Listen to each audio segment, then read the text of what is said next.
So going forward, you learned the psychology behind suffering through people, right? And you developed strategies to create long-term solutions.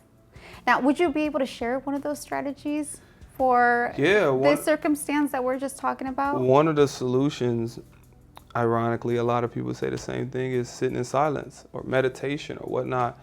It's really reflecting upon what happened to you. And are you going to let what happened to you consume you? Because for me, my mother being on crack, father, as I said earlier, how much of that will I still allow affect me to today? How much of that will I use as an excuse because it's going to pour into others consciously, subconsciously, unconsciously? So I have to understand who I am as a person in totality. Oftentimes they say,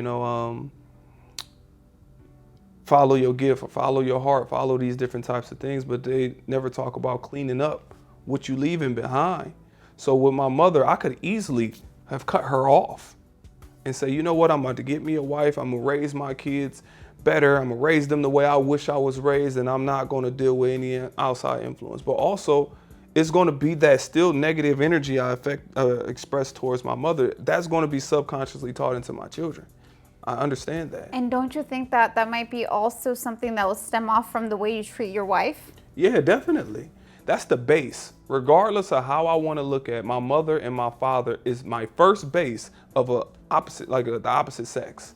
My mother is the first base. So I have to analyze her. She's raised me to a certain age. Everything else is comparative to this, And one of the solutions I learned going back to that is I started meditating, I started self-reflecting, I started self-assessing.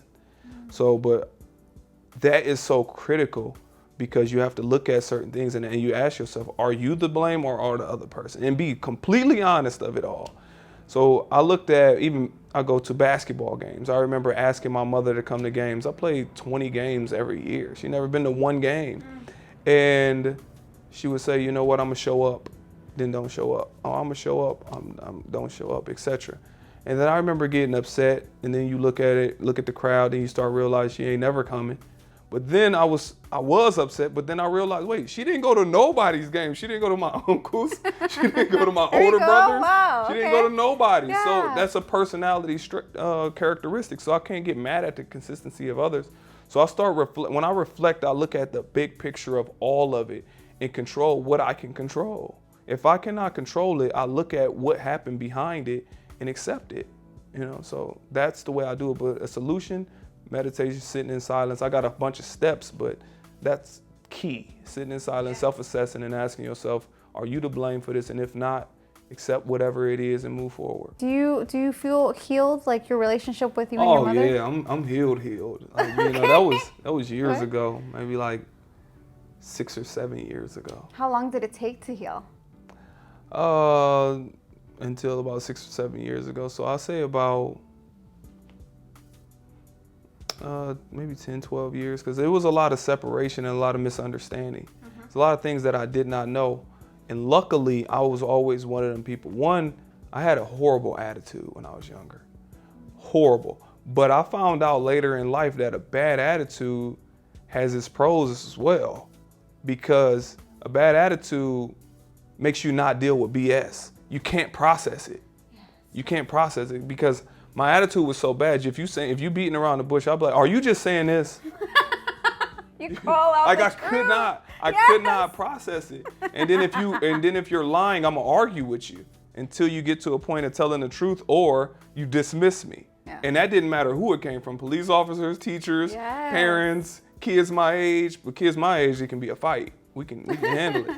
But that attitude actually served its purpose both ways for me. It got me the ability to understand things quickly because I couldn't process BS. And with my attitude, I would call it out. So yeah, that's something I think stood out a lot.